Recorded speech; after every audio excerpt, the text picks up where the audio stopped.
राजा से कहा जहां चोर बैठते हैं वहां सत्संग चालू कराओ, प्रवचन चालू कराओ, भजन चालू कराओ, कीर्तन चालू कराओ। जैसे ही भजन कीर्तन सत्संग चालू हुआ, रोज का प्रवचन, रोज का कथा, रोज का सत्संग चालू हुआ, हाथी फिर वैसा की वैसा ही हो गया। क्यों?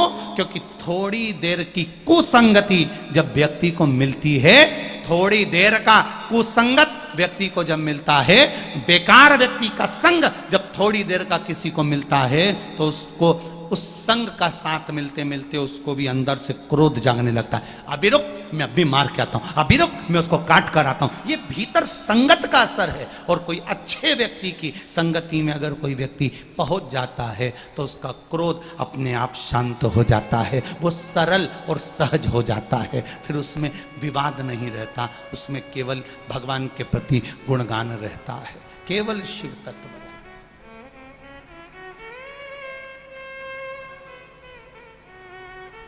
अब आप जितने भी लोग बैठे हैं ना, जरा अंदाजा लगाना, शिव महापुराण की कथा जब से टीवी पर आ रही है, 3-4 साल से आप लोग देख रहे होगे। बोलो तो जी जी सही है कि गलत है? जब से देख रही हो तब से नल के ऊपर कोई को पानी की बाल्टी के लिए झगड़ा करते देखा? अरे बोलो तो, जम के बोलो। नहीं देखा। इसके बाद अब ये शिव पुराण नहीं आ रही थी, उसके पहले का चरित्र निकालो, 2 मिनट में बोल तो जरा, तुरंत तैयार। वल्लभ कुल की बलिहारी, जब देखो जब तैयारी, तुरंत तैयार। इसके पहले जब से शिव पुराण सुनना चालू करी, उसके पहले का समय निकालो, जरा सा पानी झाड़ू लगाते लगाते कचरा हमारी बाउंड्री में आ गया और झगड़ा करने, बोल तो जरा रुक जा, अब भी बताऊं तेरे को, तुरंत तैयार, तुरंत। वो कचरे की बाल्टी लीने उसके यहाँ फेंकी आई, उसके यहाँ की बाल्टी उसके यहाँ फेंकी आई, उसके यहाँ का गोबर उठा के वहां पटकी आई, वहां का गोबर उठा के वहां पटकी आई। 24 घंटे एक जैसी भगोना का मुंह जैसा लेके घूमे, भगोने का। अब जब से कथा चालू हुई तब से अंदाजा लगा कर देखो, अड़ोसन पड़ोसन परिवार कुटुंब में कहीं विवाद होते देखा तुम लोगों ने? अरे बोलो, जम के बोलो जरा, देखा क्या? नहीं। अब क्या होता है, पड़ोसन एक लोटा मंदिर जल लेकर जा रही है, इतनी देर में इसने भी कह दिया आ रही रुक जा, अभी आई, और ये भी लोटा भर के लिए, और दोनों मंदिर में जाके शंकर जी के मंदिर में ऐसी बैठी कि शंकर जी हमारा और हम शंकर जी के, बाकी की हाथ लगा के बता दे। अब भोलेनाथ हमारा, अब जब तक इसकी पूरी पूजन नहीं हो जाए, जब तक शंकर जी को ये पूरी तरह से नहीं रिझा ले, पूरा नहला धोला नहीं दे अच्छे से, फिर वहीं पे बैठी बैठी भजन भी गा ले, तांबा का हंडा तातो धरो पानी, नीनाए भोला नीला के रहूं। शंकर जी भी तुरंत बोल दे, मत तपा, तू तो नीला तू रहने दे। भजन में मन लग गया, कथा में मन लग गया, ये चित्तवृत्ति तुम्हारी सत्संग में डूबने लगी, ये मन तुम्हारा सत्संग में डूबने लगा, ये चित्तवृत्ति तुम्हारे मंदिर में जाने लगा, मन मंदिर में जाने लगा, विवाद दूर होने लगा, क्योंकि सत्संग का असर पड़ गया, भजन का असर पड़ गया, कीर्तन का असर पड़ गया, इसलिए तुम गुनगुनाने लगे। उनके बोलो जरा, उसकी है, जन्म उसने दिया है तो भरण पोषण की जवाबदारी भी उसकी है। बस इतना स्मरण अपनी जिंदगी में रखना, जैसे पशुओं को घास प्रिय होता है, मनुष्य को भोजन प्रिय होता है, मेरे महादेव को तुम्हारे द्वारा चढ़ा हुआ एक लोटा जल प्रिय होता है। ये मेरे महादेव की प्रिय। और उस जल में छल नहीं होना चाहिए, उसमें दिखावा नहीं होना चाहिए, उसमें प्रेम होना चाहिए, करुणा भाव होना चाहिए। निर्मल मन सो मोहि पावा, मोहि छल छिद्र कपट, केवल निर्मल भाव। गर्भ से संतान हुई। वो संतान सुवार्चा ने पूछा भोलेनाथ जी से, ये मेरा 9 महीने का गर्भ नहीं है, 9 महीने की अगर संतान हो जाती तो मैं मान लेता, पर ये 9 महीने का गर्भ नहीं है,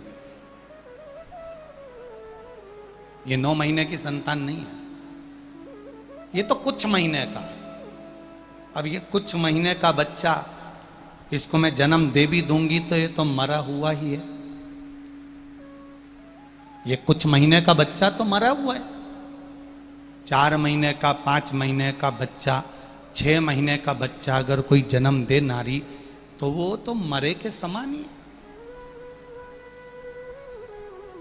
ये 6-7 महीने का बच्चा, ये तो मरे के तुल्य है। शंकर भगवान ने कहा, सुवार्चा तेरा काम है जन्म देना, तो इस बच्चे को जन्म दे दे, पोषण करना मेरा काम है, तो चिंता मत कर। सुवार्चा ने उस बच्चे को जन्म देकर पीपल के पेड़ में एक कोटर थी, उस कोटर में उस बच्चे को डाल दिया। पीपल के पेड़ की कोटर में उस बच्चे को डाल दिया।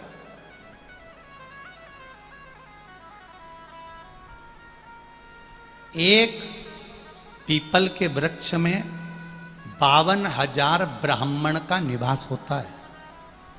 एक पीपल के वृक्ष में कितने ब्राह्मणों का निवास है? बोलो बोलो, जम के बोलो जरा। 52,000 ब्राह्मण का निवास एक पीपल के वृक्ष में होता है महाराज। शिव महापुराण की कथा कहती है, कभी मौका मिले कहीं पर तुम्हारे घर में, दीवाल में, तुम्हारे घर की आंगन में कहीं पीपल का पौधा अगर लग जाता है तो उसको ऐसे ही उखाड़ के नहीं फेंकना चाहिए, उसको उखाड़ कर ले जाकर कहीं जंगल में, कहीं ऐसी जगह जहाँ पर इस पीपल का भरण पोषण हो जाए, पानी मिल जाए और किसी पथिक को छांव मिल जाए, ऐसी जगह पर उस पीपल को निकालकर लगा देने से 52,000 ब्राह्मण के पेट भरने के बराबर पुण्य प्राप्त हो जाता है। एक पीपल के वृक्ष को रोपित करना। एक पीपल के वृक्ष में 52,000 ब्राह्मण का वासा होता है। जितनी ब्राह्मण को शुद्धता चाहिए उतनी पीपल के वृक्ष को शुद्धता चाहिए, उतनी शुद्धता। अब पीपल के वृक्ष की कोटर में सुवार्चा ने अपने बच्चे को पटक दिया और पति के लिए सुवार्चा खुद सती हो गई। पति के लिए सती तो हो गई, पर कोटर में पड़ा हुआ बच्चा बिलख रहा। उसकी केवल एक पिंड की आकृति का वो बालक पड़ा हुआ। धीरे धीरे पीपल का जो वृक्ष होता है ये अपने आप में एक औषधि देने वाला होता है, अपने आप में एक औषधि, अपने आप में एक औषधि है पीपल का।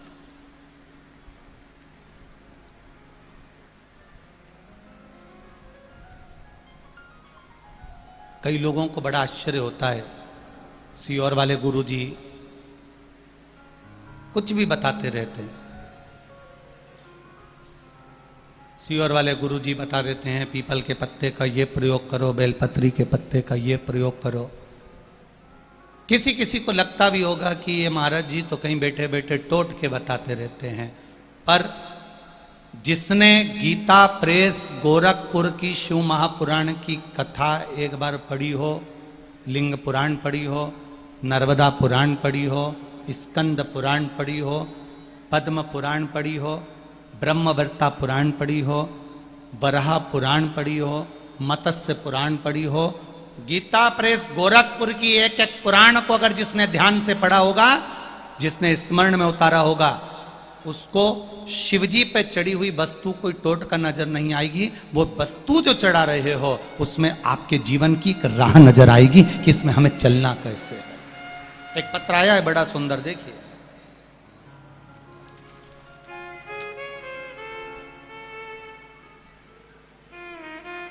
मेरा नाम सुनील सिंह पवार, पिता रूप सिंह पवार, ग्राम टोडी, मांगलिया, जिला इंदौर, तहसील सावेर। मेरा मोबाइल नंबर ये है। मेरा फोटो भी लगाकर भेज रहा हूं गुरुजी। जो मेरे मुंह में कैंसर हो गया था, उस कैंसर का फोटो, मेरे मुंह का फोटो लगाकर भेज रहा हूं। कहीं बैठे हो तो हाथ जरूर हिलाइएगा। श्री सुनील सिंह पवार, रूप सिंह पवार, कहीं बैठे हो तो दोनों हाथ हिलाइएगा। कहीं बैठे हो तो मैं फोटो लगाकर भेज रहा हूं गुरुजी। इस फोटो को आप लोग टीवी के माध्यम से, एलईडी के माध्यम से देख सकते हैं। आप ही हैं, दोनों हाथ हिला दो एक बार ऐसा। श्री शिवाय नमस्तुभ्यं। इस फोटो को आप देखेंगे, फोटो में पूरा गाल कटा हुआ है। आप इस फोटो को अगर देखेंगे पास में से तो पूरा गाल कटा हुआ है। गुरुजी, मैं सुनील सिंह पवार, पिता रूप सिंह पवार, ग्राम निवासी टोंडी। मुझे 22/1/2021 को एक चोट लग गई थी। उस चोट के लगने के थोड़े दिन बाद मेरे मुंह में एक छाला हो गया था। छाला हो जाने के कारण उपचार चालू करा और उपचार करते करते डॉक्टर को दिखाया तो उन्होंने कहा यह साधारण छाला नहीं है, इस कैंसर है।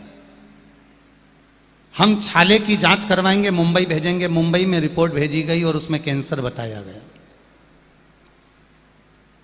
उसके बाद में डीएनएस हॉस्पिटल में ऑपरेशन करवाया गया। ऑपरेशन कराने के बाद भी सिकाई चलती रही पर आराम नहीं लगा। थेरेपियां चलती रही, कीमो चलता रहा, आराम नहीं लगा। मेरे परिवार के किसी व्यक्ति ने सुन लिया कि शिव महापुराण में महाराज बोलते हैं कि रुद्राक्ष का जल, अगर कुबेरेश्वर धाम का रुद्राक्ष है, उसको तांबे के लोटे में गलाकर उसको शिव जी पे चढ़ाकर उसका जल पीना चालू करो, उसमें आराम लगेगा। गुरुजी, मैं खुद सीहोर गया 9/4/2022 को।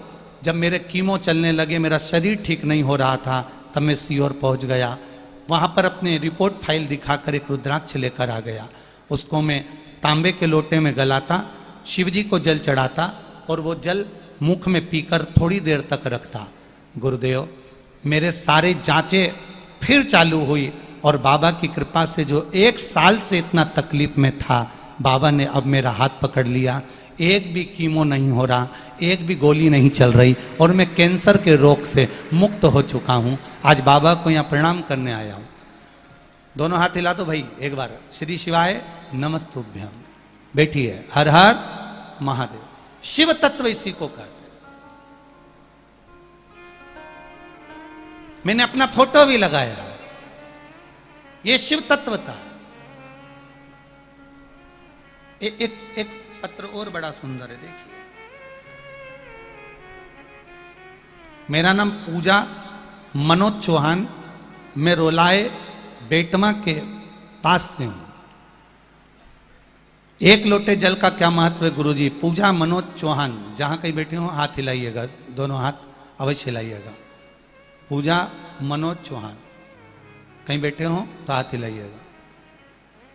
1 लोटे जल का क्या वर्णन करूं गुरुदेव? मेरी एक बेटी है, उसका नाम प्रियांशी चौहान है। मैं 8 साल की है गुरुदेव। उसके बाद हमें कोई संतान नहीं हुई। और मेरे भैया संजय रानू बघेला, उनकी शादी को 19 साल हो गए, कोई संतान नहीं। तब शिव महापुराण की कथा टीवी पर सुने, 1 लोटे जल की महत्वता को जाना, शिव जी को जल चढ़ाना प्रारंभ करा। 19 साल हो गए थे, संतान नहीं थी उनके यहाँ भी, और मेरे यहाँ 8 साल की बेटी होने के बाद कोई संतान नहीं थी। 24/4/2022 को हम लोग गाड़ी कर कर सीहोर पहुँच गए। बाबा के धाम में पहुंचकर हमने वहाँ से एक रुद्राक्ष प्राप्त किया, विनती करी, निवेदन करा, कंकर शंकर की पूजन करी, शिव जी को 1 लोटा जल चढ़ाने लगे। बाबा से प्रार्थना करके आए कि मेरे ये भाभी को भी संतान हो और मेरे यहाँ भी संतान की प्राप्ति हो। बाबा की क्या कृपा हुई गुरुदेव। 29/12/2022 में बाबा की कृपा से मेरी उस भाभी के यहाँ भी और मेरे यहाँ भी एक पुत्र की प्राप्ति हुई। ये मेरे शिव की कृपा है, ये औघड़ी की दया। बैठिए। श्री शिवाय नमस्ते। ये शिव तत्व है, इसको जानना पहचानना बहुत कठिन है। पीपल के वृक्ष में क्या बल होता है, ये पिपलाद की कथा कर रही है। एक पीपल के वृक्ष में कितना बल हो सकता, क्या बल हो सकता। कोटर में बालक पड़ा है, देवाधिदेव महादेव ने कृपा करी, थोड़ा सा पीपल का पत्ता उसके ऊपर गिरा, उसको दबाया, दूसरा पत्ता उसके ऊपर गिरा, फिर दबाया। मेरे महादेव की कृपा से पीपल की जो कोटर थी वो मां के गर्भ जैसी बन गई और बच्चा उस गर्भ में रहता रहा। धीरे धीरे धीरे धीरे धीरे धीरे वो बच्चा जब 9 महीने का पूर्ण हो गया, उसका फिर धीरे धीरे उन्नति की ओर बढ़ना प्रारंभ करा। तब पीपल के फल नीचे गिरते, उस कोटर में जाते, उस कोटर में वो पीपल के फल का दूध वो बच्चा पीने लगा।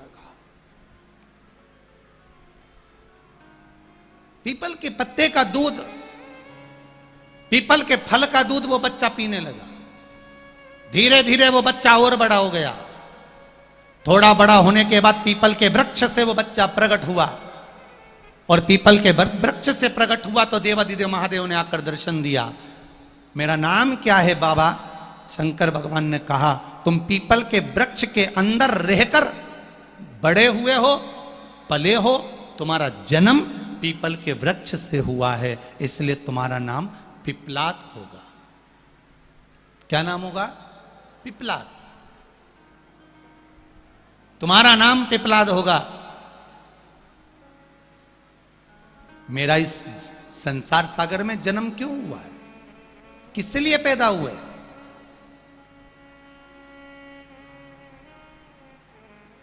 संसार सागर में जन्म का कारण क्या है हमारा? एक बात बहुत अपनी जिंदगी में उतारिएगा, रखिएगा। कई लोग सोचते हैं मेरा जन्म भगवान ने क्यों करा, मैं तो मर जाऊं तो अच्छा। किस लिए जन्म हुआ? मर जाऊं तो अच्छा।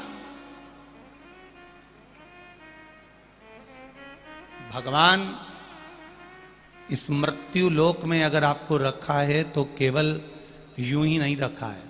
पहले भी कथा में काज फिर कहते हैं, इतनी सारी बहुएं बैठी हैं, इतनी सारी माताएं बैठी हैं, अपने कमरे में ये बहुएं, ये माताएं अटाले का सामान कभी नहीं रखती है। अपने कमरे में ये बहुएं, ये माताएं हमेशा अच्छा सामान रखती है। खुद का फोटो होगा तो रखेगी, पति का फोटो होगा तो रखेगी, अच्छा वीआईपी सामान गुलदस्ता होगा तो रखेगी, कोई अच्छी चीज होगी तो अपने कमरे में रखेगी। कोई फालतू का सामान, फालतू का कोई सामान। आप में से कितनी माताएं जिस कमरे में सोती है उस कमरे में सुपड़ा रखती हो? सुपड़ा देखा है? अरे बोलो तो सही, वो ऐसा होता है फटकने वाला, वो ऐसा फटकन देते ना, तो शादी में बड़ा काम आता है। माँ कभी भी अपने लड़के, जब तक लड़का कुंवारा रहता है ना, माँ उसके सामने कभी ऐसे नहीं फटकती। क्यों? क्योंकि मालूम है माँ को, अगर इसके सामने ऐसा फटका दे दूंगी तो दहेज नहीं आएगा। इतनी चतुर होती है माँ। उसके छोरा हट, क्यों फटकना है, हट उधर उधर उधर उधर। वो नहीं हटे तो माँ ऐसी घूम ही जाए और यूं फटक। उसमें 2 कोने होते हैं, सुपड़ा में 2 कोने होते हैं। और सुपड़ा क्या काम आता है? कचरा झाड़ने के लिए। अच्छा, सुपड़ा जो काम करता है वही काम चलनी करती है। चलनी का काम क्या है? कचरा झाड़ने का। सुपड़े का काम भी कचरा झाड़ने का और चलनी का काम भी कचरा झाड़ने का है। पहले के समय में सुपड़ा चलता था, आज के जमाने में चलनी चलती। दोनों में एक ही अंतर भारी है। सुपड़ा कचरे को बाहर पटक देता है, अच्छे अच्छे दाने अपने पास रख लेता है। चलनी अच्छे अच्छे दाने को नीचे कर देती है, कचरा कचरा अपने पास रख लेती है। अब अंदाजा लगाकर बैठना कि तुम सुपड़ा हो कि चलनी हो। सुपड़ा अच्छे दाने को अपने पास रखता है और कचरे को फटक देता है। चलनी अच्छे दाने को पटक देती है और कचरे को अपने पास रखती है। शिव महापुराण की कथा कहती है, जीवन में बनो तो सूपड़े जैसे बनो, अच्छाई को अपने पास रखो और बुराई को छोड़ते चलो। बुराई पटको। पर कई कई लोग दिन भर चलनी जैसे कान लगा के ही बैठी रहे, क्या बोली पटको, क्या बोली पटको, चलनी जैसे कचरा कचरा कचरा, काम लोभ आसक्ति वासना तृष्णा लोभ प्रपंच दुनिया की निंदा बुराई सब अंदर पटको। सुपड़ा बहुत काम का। कोई मां कोई व्यक्ति अपने कमरे में अटाला नहीं रखता, अपने कमरे में वीआईपी चीज रखेगा, सामान अच्छा रखेगा, अच्छी चीजें अपने कमरे में रखेगा। जो साड़ी अच्छी है उसको अलमारी में रखोगे, जो किसी काम की नहीं उसको उठा कर रख दोगे, जो रकम काम की है सोना चांदी की उसको अलमारी में, जो बेकार है उसको उठा के बाहर। जब तुम अपने कमरे में अटाला नहीं रखते, अच्छा अच्छा सामान रखते हो, तो मेरा महादेव भी अपनी पृथ्वी पर सब अच्छे अच्छे सामान को रखता है, बेकार तो वो रखता ही नहीं है। क्यों रखेगा? कभी मत सोचो कि मैं बेकार हूं, ना ना ना ना, कभी नहीं सोचना कि मैं बेकार हूं। महादेव ने अगर आपको रखा है तो अच्छा सोच कर रखा होगा, अच्छा समझ कर।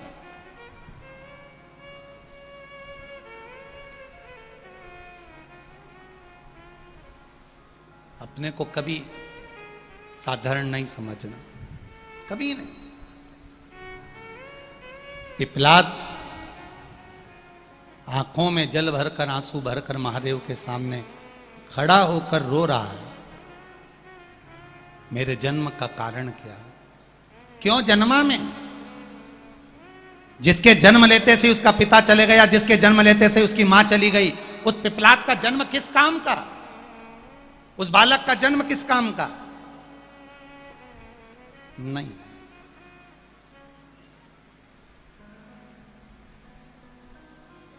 सुनो पिपलाद, मौत से बचने के लिए गार्ड रख लोगे, मौत से बचने के लिए गनमैन रख लोगे, मौत से बचने के लिए बंदूक वाले रख लोगे, मौत से बचने के लिए पूरी फोर्स लगा सकते हो, पर शिव कह रहे हैं पिपलाद को कि मौत तो वो सत्य है, चाहे तुम बंदूक वाला रख लो, चाहे गनमैन रख लो, चाहे पूरी फोर्स लगा लो। शिव जी पिपलाद से कहते हैं मृत्यु वो सत्य है जो कितने भी गनमैन लगा लो, जब आना होती है तो गनमैन खड़े की खड़े रह जाते हैं और मौत आकर चली जाती है। लगाओ, कितने रखोगे?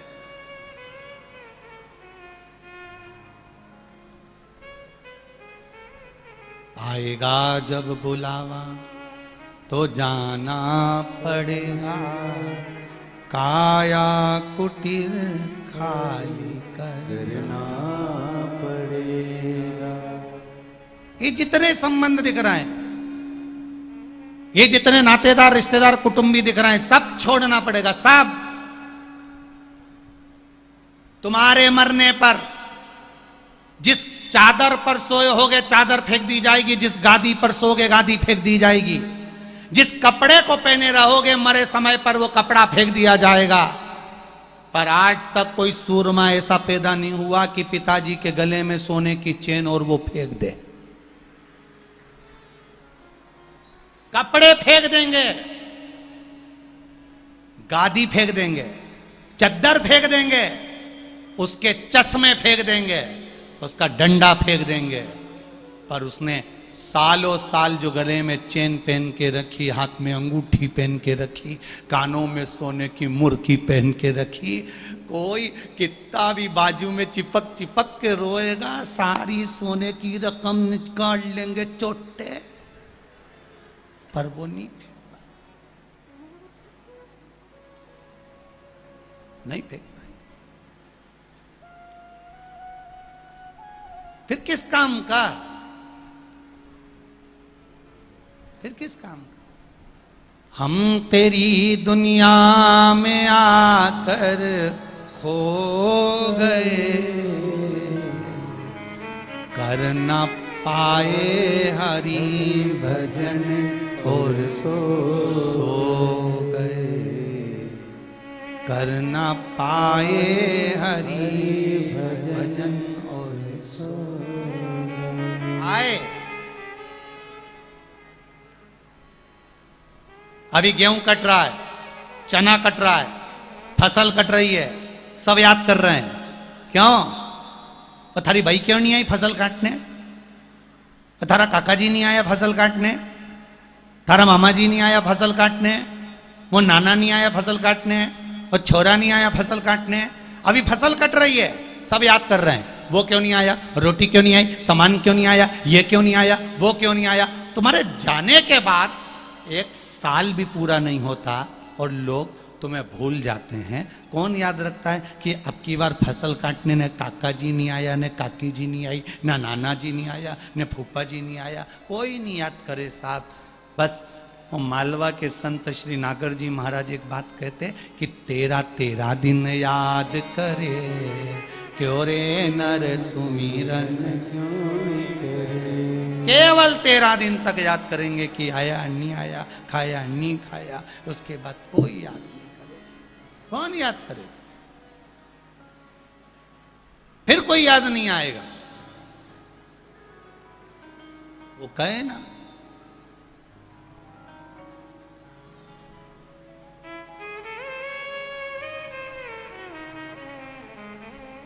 इससे तो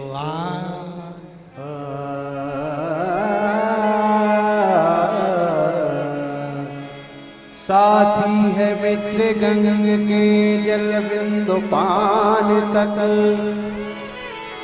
अर्धांगनी बढ़ेगी तो केवल मकान तक। परिवार के सब लोग चलेंगे इस मसान तक, बेटा भी हक निभाएगा तो अग्नि दान तक। इससे तो आगे भजन ही साथी, हरि के भजन बिन अकेला रहेगा। हरे मन ये 2 दिन का मेला रहेगा, कायम ये जग का झमेला रहेगा। केवल एक अंतिम बिंदु है मानव का शरीर।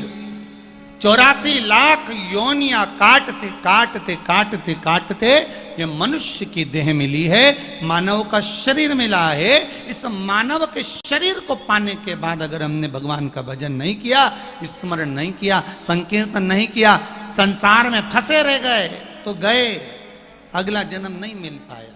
खूब निंदा करी, खूब बुराई करी, खूब अपशब्द बोला तो अगला जन्म मेंढक का मिलने वाला है। बेटमा वालों, तुम चिंता मत करना, तुम्हारा मेंढक का जन्म नहीं मिलेगा। तुम्हें चिंता करने की जरूरत नहीं है, क्योंकि तुमने शिव भक्ति को धारण करा है। शंकर का भजन किया, स्मरण किया, मंत्र जाप किया, नाम जाप किया, नाम कीर्तन किया, साधारण जन्म नहीं हो सकता। मैं बेटमा नगर के एक एक व्यापारी को धन्यवाद दूंगा जिन्होंने अपने अपने दुकान के सामने पीने के पानी के बड़े बड़े टैंकर लगा रखे हैं, दिन बड़े बड़े नादे भर कर रखी है। कितनी भक्ति,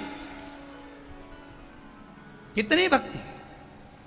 दुकान पर ना बैठकर दुकान के बाहर खड़े होकर जनमानस की सेवा में लगे हुए हैं बेटमा नगर के ये जितने व्यापारी हैं। एक बार जोरदार ताली बजाओ इनके लिए, बहुत बहुत साधुवाद। लगे भगवान की भक्ति के लिए, लगे सेवा में। और विशाल भैया पटेल जी को मैं भी धन्यवाद देना चाहूंगा कि वास्तवता है आपकी मित्र मंडली को साधुवाद है जो चारों तरफ व्यवस्था को देखने में और चारों तरफ व्यवस्था करने में लगी, हर पल हर घड़ी। इसी को श्रोता कहते हैं और इसी को भगवत प्रेमी कहते हैं। साधुता है, साधुता। कमाया जिंदगी भर, और बेटमा वालों, बार बार ये शिव पुराण तुम्हारे नगर में नहीं होने वाली। ये मारवाड़ी माहेश्वरी महिला मंडल से पूछना, कितने सालों पहले इन्होंने कथा भवन में कराई थी, और वो तो योग संजोग था, देपालपुर कथा हुई थी और यहाँ बब्बी दरबार के हमारा रुकना हुआ था, तो कहीं शंकर जी की भक्ति कहीं किसी रूप में हुई, और ये विशाल भैया पटेल जी को कहीं भगवान शिव की ऐसी कृपा हुई जिन्होंने इस बेटमा में शिव महापुराण की कथा करवाई। ये शिव भक्ति, इसका भजन, इसका कीर्तन, इसका स्मरण, ये कोई साधारण नहीं है।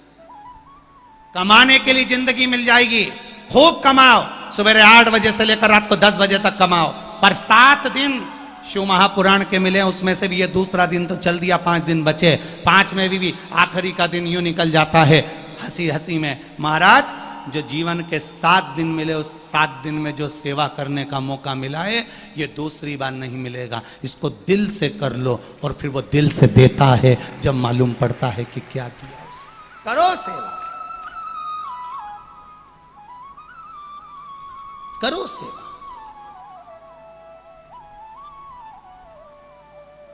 शिव पुराण कह रही है भगवान शंकर का सम्मान। मेरा जन्म पिपलात कर रहा है, मेरा जन्म ऐसे ही हो गया, मैं इन प्राणों को त्याग देता हूं, मेरे प्राणों को मैं समाप्त कर देता हूं? ना ना ना ना ना, नहीं।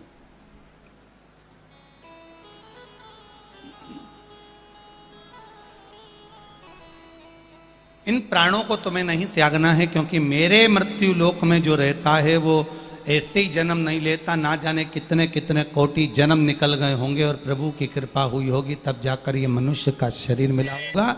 और मानव का शरीर मिल भी गया, और मिलने के बाद अगर इस मानव के शरीर में आप अगर 1 लोटा जल चढ़ा रहे हो, शिव मंदिर जा रहे हो, शिवालय जा रहे हो, शिव महापुराण की कथा सुन रहे हो, तो तुम साधारण नहीं हो सकते। तुम जरूर मेरे महादेव के कोई कृपा पात्र होगे, तुम मेरे महादेव के कोई अच्छे होगे, इसलिए महादेव ने तुमको पकड़ कर रखा है। ये साधारणता नहीं है, साधारणता नहीं है। कितनी सारी पुलिस प्रशासन ने लगा कर रखी है, चारों तरफ पुलिस प्रशासन लगी हुई है, चारों तरफ लगी है। अब इतने सारे पुलिसकर्मी हैं, जरा इन पुलिसकर्मियों को भी जरा सोचो कि अभी तक ये लगते थे, कहीं कोई आता था लग जाते थे, कोई आता था लग जाते थे, पर पहली बार ये महादेव के लिए लगे हैं, तो महादेव भी तो इनके लिए कहीं ना कहीं लगा ही मिलेगा, कोई साधारण तो नहीं हो सकता ना।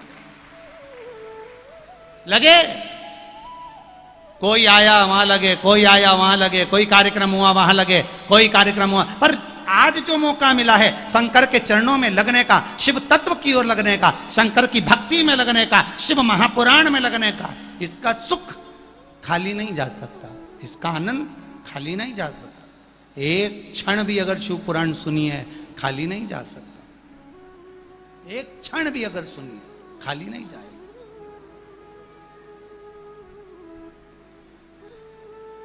मेरे भोले तेरा सहारा है, मेरे भोले तेरा सहारा है, मेरी नैया का तू किनारा है, मेरी नैया का तू किनारा। शंकर भगवान बोले कि मौत से नहीं बचा जा सकता, पर इतना याद रख पिपलात, अगर तुझे मरना होता तो तू पहले ही मर जाता, पर भोलेनाथ जी ने तुझे क्यों बचा कर रखा? आखिर मैंने तुझे क्यों बचा कर रखा? क्योंकि तुझ में कोई हुनर होगा, तुझ में कोई गुण होगा, तुझ में कोई तत्व होगा, जिस तत्व के बल पर तुम इस ज्ञान को, इस भक्ति को आगे बढ़ाता चले जाए। कुछ तो होगा, कुछ तो प्राप्त होगा।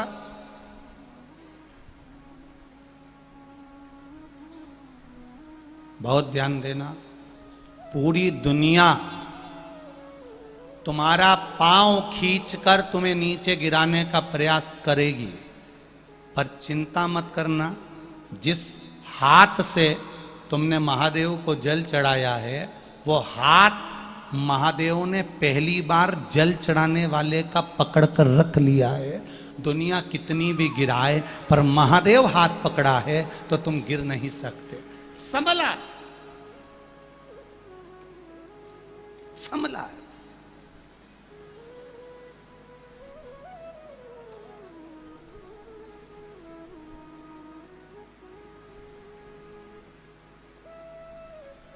एक बार अगर महादेव से मिलन हो गया तो फिर क्या घबराना। पिपलाद आंखों में जल भरकर रो रहे हैं, आंखों से आंसू बह रहा। मेरी माता गई, मेरे पिता गए, मेरे जन्म के कारण मैं पीपल के वृक्ष के इस कोटर में पड़ा रहा। क्या मैंने कोई पूर्व में पाप कर दिया था जो आज इतना भोगना पड़ रहा? एक शिष्य ने गुरुजी से पूछा, गुरुदेव मेरे मन में एक संशय है, क्या आप उसका उत्तर देंगे? गुरुजी ने कहा, बोलो क्या संशय है तेरे मन में? गुरुजी मेरे मन में संशय इतना है कि भगवान दुख क्यों देता है, भगवान तकलीफ क्यों देता है, भगवान कष्ट क्यों देता है, भगवान सबको सुखी क्यों नहीं कर देता?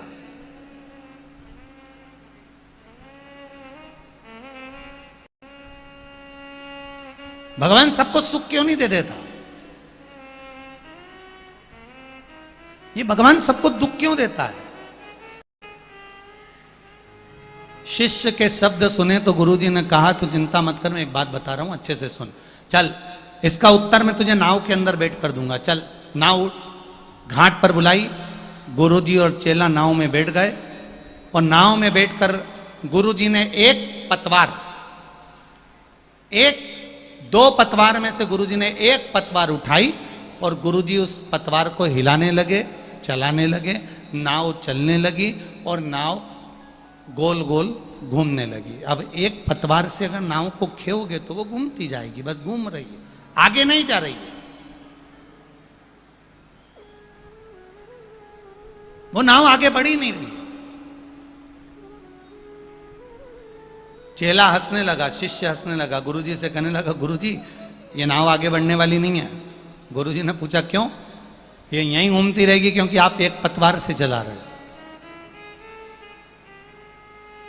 जब तक इसमें दो पतवार नहीं होंगे तब तक ये नाव आगे नहीं बढ़ेगी।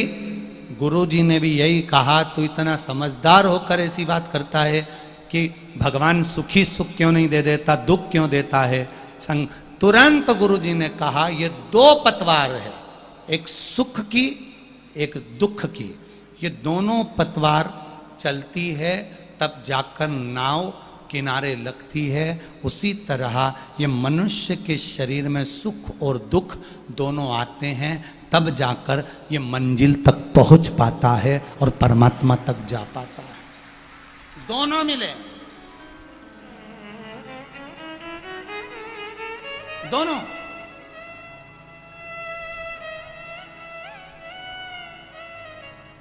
सुख भी आ रहा है और दुख भी आ रहा है, दोनों पतवार चलती रहेगी।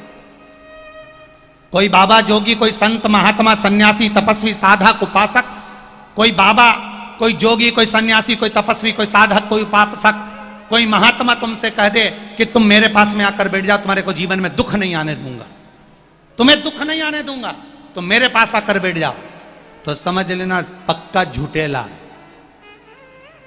पक्का झूठेला। अगर कोई तुमसे कहे कि मेरे पास आकर बैठ जाओ, मैं तुम्हें दुख नहीं आने दूंगा, तकलीफ नहीं आने दूंगा, कष्ट नहीं आने दूंगा, शिव महापुराण की कथा कहती है ऐसा कोई महात्मा, ऐसा कोई संत, ऐसा कोई साधु नहीं जो कह दे कि तुम्हारी जिंदगी में दुख नहीं आएगा।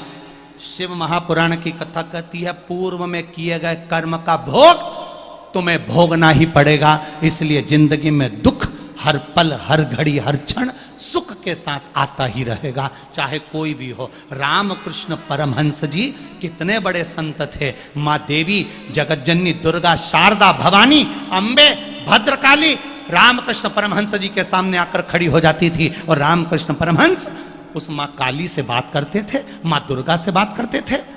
फिर भी रामकृष्ण परमहंस जी के कंठ में बड़ा रोग हो गया था।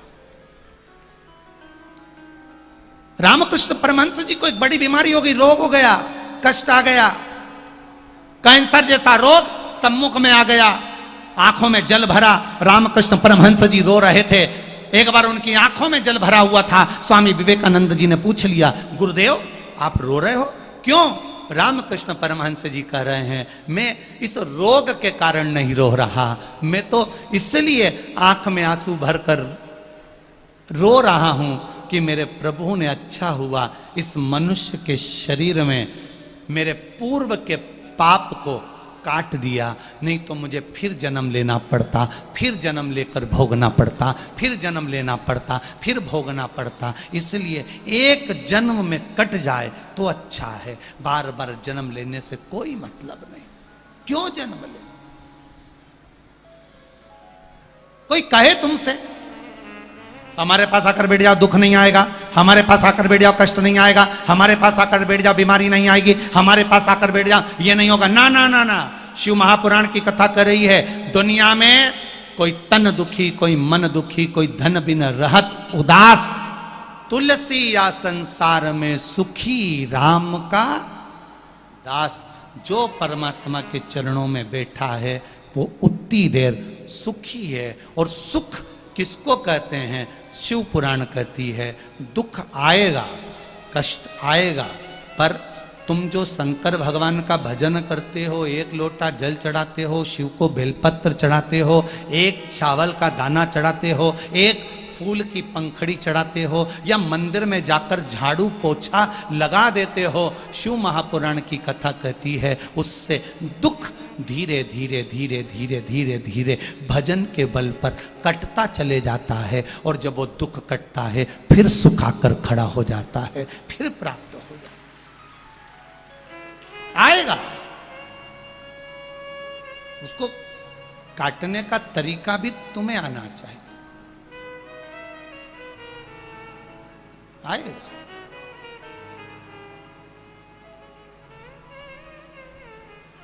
शिव कथा कह रही है, भगवान शंकर का संवाद कह रहा है।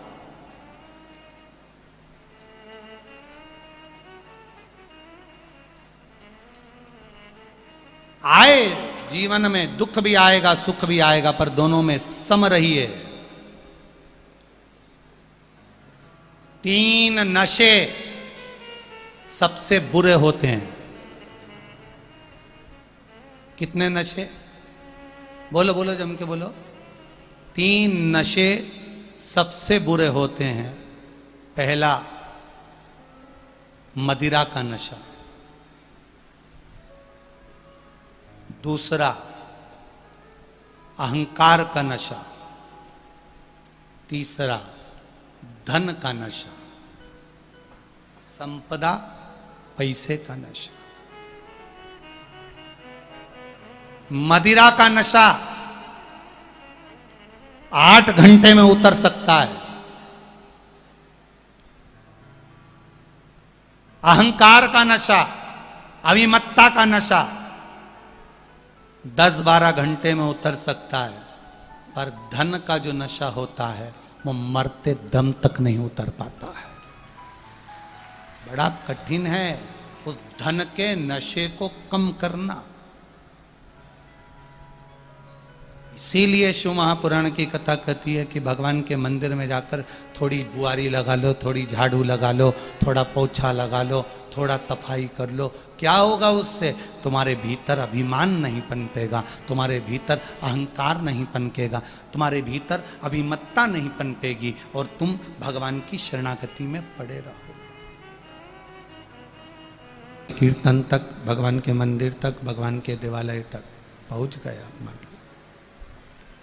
पर वहां पहुंचने के बाद भी आप जिस मूर्त के सामने बैठे हो, देवादिदेव महादेव के सामने बैठे हो, भगवान की कीर्तन में जाकर बैठे हो, जिसका कीर्तन चल रहा है, जिसका भजन चल रहा है, जिसका मंत्र जाप चल रहा है, जिसका स्मरण चल रहा है, जिसका नाम जाप चल रहा है,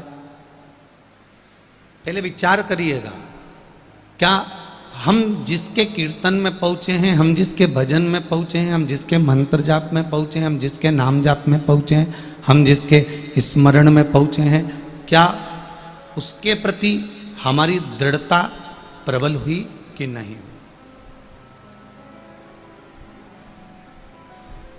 क्या उसके प्रति हमारा विश्वास प्रबल हुआ कि नहीं हुआ?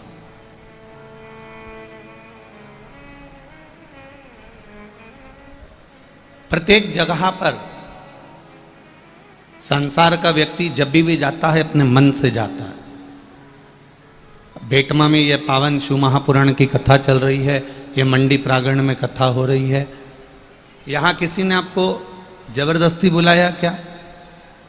यहाँ किसी ने आपको मार ठोक के बुलाया क्या? या आप किसी के यहाँ शादी में गए या किसी के यहाँ विवाह में गए तो वहाँ कोई ने आपको जबरदस्ती बुलाया क्या? या किसी के यहाँ माता पूजन के बुलगुए में गए, हल्दी के बुलगुए में गए, या किसी कार्य में गए, तो कोई आपको जबरदस्ती नहीं बुला सकता। प्रत्येक जगह पर मनुष्य जाता है तो अपने मन से जाता है।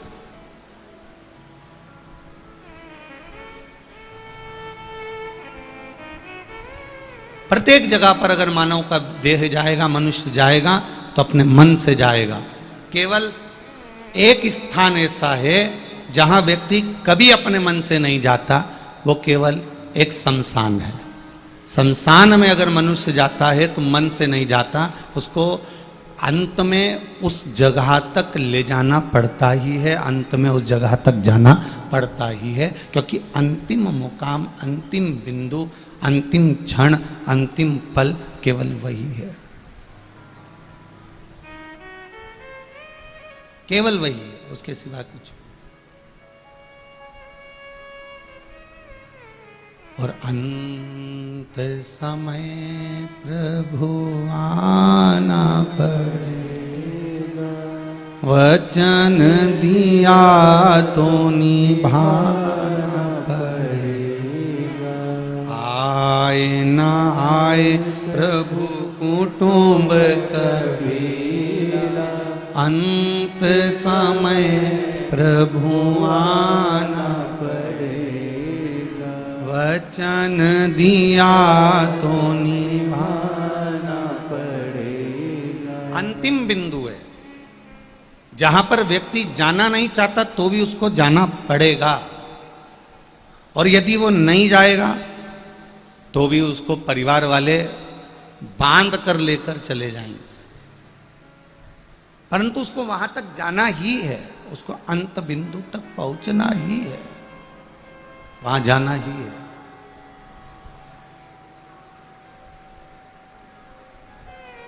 बस इतना सा निवेदन आप सबसे, संपूर्ण बेटमा के जितने निवासी हैं, जितने लोग बाहर से कथा सुनने आए हैं, जितने लोग फेसबुक यूट्यूब पर कथा सुन रहे हैं, जितने लोग आस्था चैनल पर कथा सुन रहे हैं, उन सभी से एक निवेदन है, अंत समय में लोग बांध कर उस शिव के धाम शमशान तक लेकर जाएं। शिव महापुराण की कथा कहती है, जीते जी एक लोटा जल लेकर क्यों ना हम महादेव के पास पहुंच जाएं, जिससे अंत समय में कोई बांध कर न ले जाए।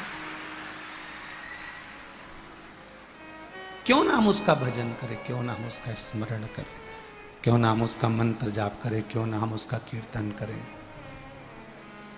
और जब हम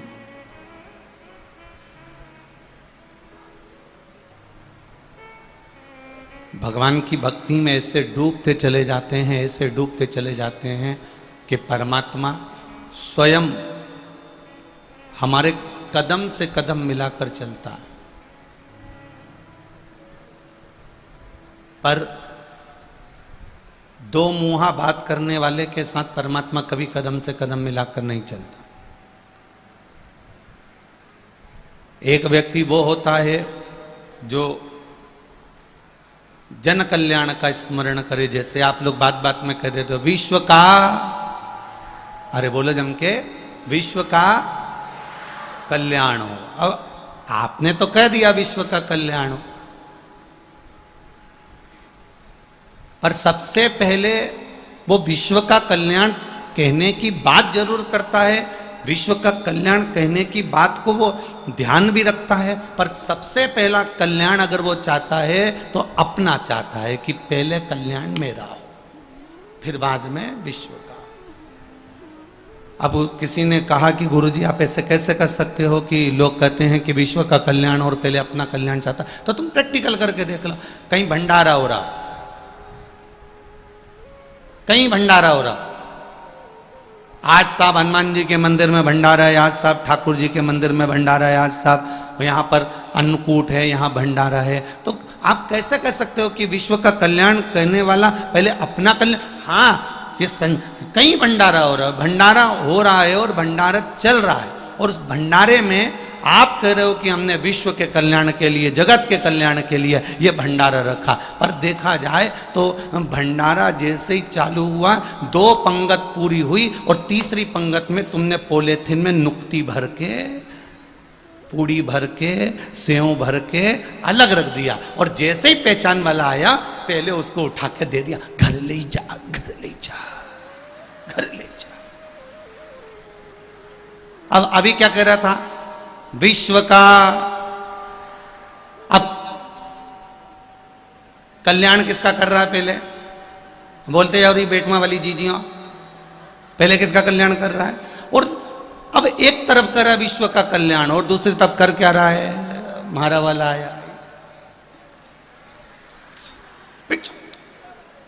अब फिर पंगत चालू हुई, भोजन चालू हुआ, पंगत में भी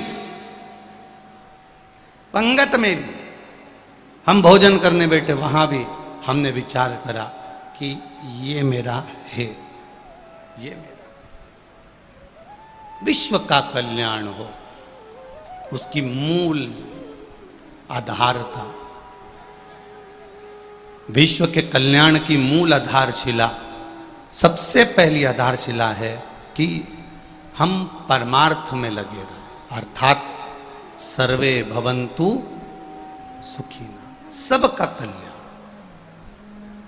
और एक बात अपनी जिंदगी में उतार कर रखिएगा, एक बात अपने जीवन में उतारिएगा कि जब हम दूसरे के लिए जीना सीख जाते हैं, शिव महापुराण की कथा कहती है जब हम दूसरे के लिए जीना सीख जाते हैं तो हमारे लिए, हमारे परिवार के लिए हमें सोचने की जरूरत नहीं पड़ती है। जब हम दूसरे के लिए जीना सीख जाते हैं तो हमारे लिए और हमारे परिवार के लिए वो महादेव सोचना प्रारंभ कर देते हैं, फिर हमें नहीं सोचना पड़ता।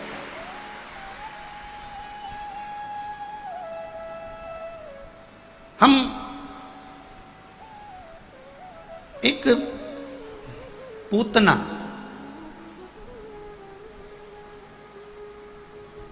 जब भगवान कृष्ण को दूध पिलाने के लिए आई, जब भगवान कृष्ण को विष पिलाने के लिए पूतना इतना सुंदर रूप धर के आई, इतना सुंदर रूप धर के आई कि दुनिया के लोग पहचान नहीं पाए कि ये पूतना है। कई लोग तो कह रहे थे बड़ी सुंदर अप्सरा है, बड़ी सुंदर है, बड़ी सुंदर है, बड़ी सुंदर है। चारों तरफ आनंद आनंद समा रहा था।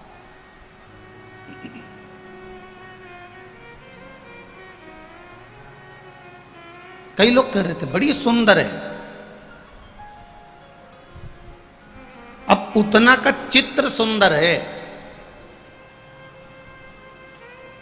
पूतना दिखने में सुंदर है, पर शिव महापुराण की कथा कह रही है कि पूतना का चित्र सुंदर हो सकता है, पर भगवान को विष पिला रही है, छोटे छोटे बच्चों को विष पिला रही है।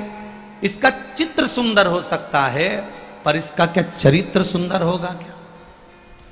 बोल रही बेटमा वाली जीजियां, हो सकता है क्या? नहीं। इसका चित्र सुंदर है पर चरित्र सुंदर नहीं है। पर शास्त्र कहता है कि चित्र पर मत जाना, जाना तो चरित्र पर जाना। जिसका चरित्र सुंदर होगा वो दुनिया का एक आनंद कर जाएगा। चित्र की सुंदरता मूल नहीं है, चित्र की सुंदरता में मूलता नहीं है, चित्र की सुंदरता में वो आनंद की अनुभूति नहीं है। सबको देखना क्या सुंदर सुंदर दिखते हैं, और एक मेरे महादेव को देखना, गले में सांप, कानों में बिच्छू, ततैया का झुंडा, सिर पे जटा, तन पर भस्म, मृग छाला लपेटे हुए, डमरू, श्रृंगी, भृंगी, नंदी, सारे गण पास में, सबकी सब साथ में। जरा शंकर जी के अगर चित्र को देखोगे तो शंकर भगवान का चित्र इतना सुहाना नहीं लगेगा, क्योंकि उनके साथ में सांप भी है, बिच्छू भी है। कोई कोई को अगर दिखाओगे तो उनको भय भी लग जाएगा कि बताओ क्या देवता ऐसे होते हैं जिनके पास सांप होता है, जिनके पास डमरू होता है, जिनके पास त्रिशूल होता है, जिनके कानों में बिच्छू होता है, ततैयों का झुंडा होता है, मृगशाला पर बैठे होते हैं, तन पर भस्म रमा होता है। भले चित्र कैसा भी हो मेरे महादेव का, पर शिव महापुराण की कथा कहती है मेरे महादेव के चरित्र के आगे सारी दुनिया फीकी है, सारी दुनिया फीकी है। क्योंकि मेरा महादेव का जो चरित्र है, मेरे महादेव का जो एक आनंदमय स्वरूप है, ये सुख प्रदान करने वाला, ये आनंद देने वाला, उस पर किया गया भरोसा, उस पर किया गया विश्वास, उस पर किया गई दृढ़ता कभी हमें डूबने नहीं देती। पर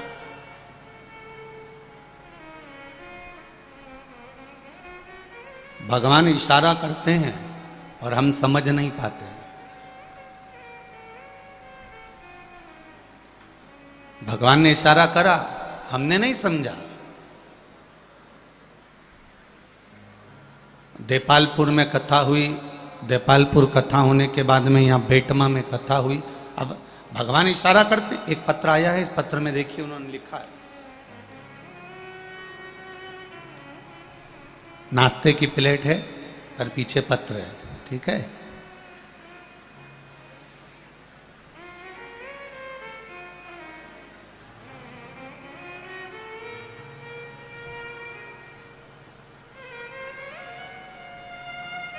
गुरुजी, मेरा नाम रेखा मोहित है, इंदौर से आई हूँ। कहीं बैठी हो तो हाथ हिलाइएगा। आप ही हैं?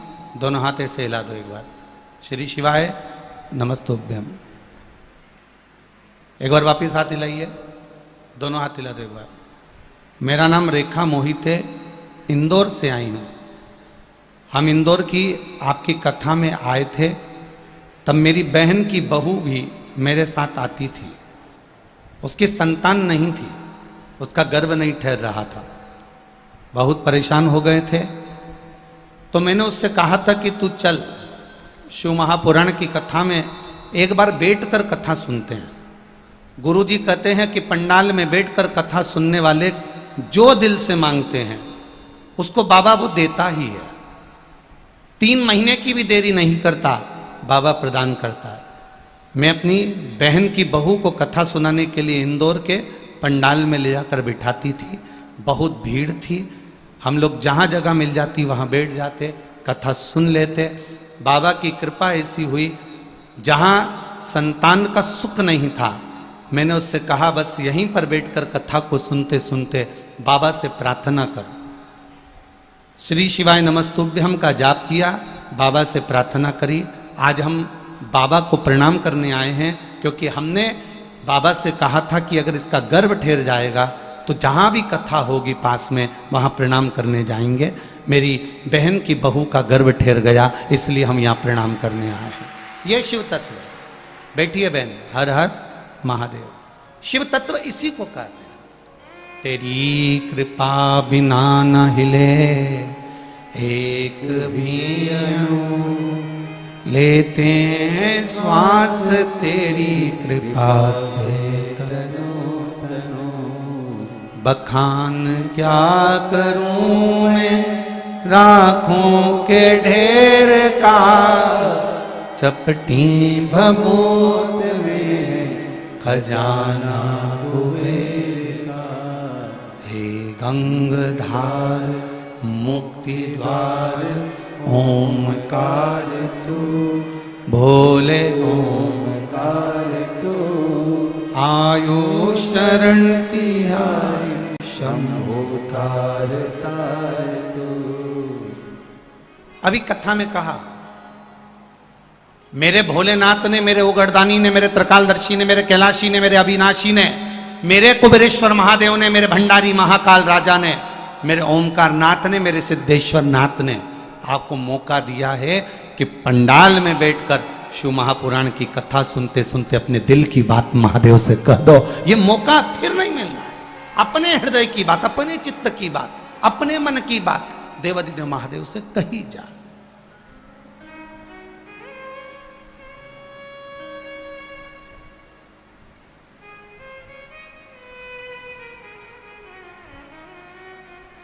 आप बैठे हो कथा सुनने के लिए, कोई बाजू में से निकल कर जाएगा, कोई इधर से निकल कर जाएगा, कोई उधर से निकल जाएगा, कोई आपका मन भटकाएगा, पर यदि आपकी चित्तवृत्ति शिव महापुराण में रमी हुई है, आप कंकर शंकर को अपना मानकर अगर विराजमान हुए हो और दिल से कथा सुन रहे हो, तो मेरे बाबा भी आपकी झोली खाली नहीं रखेगा, दिल से भरकर भेजेगा। ये निश्चित है। सुनो उसको। इशारा करता है मेरा महादेव। एक संत, एक साधु, एक सन्यासी, एक तपस्वी गांव में रहते थे, भजन में डूबे रहते थे, भक्ति में डूबे रहते थे, डूबे हुए हैं वो।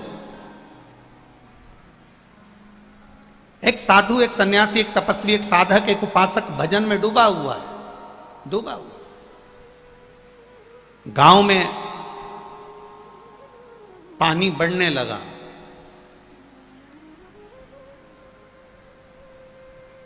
चारों तरफ गांव में पानी पानी हो रहा।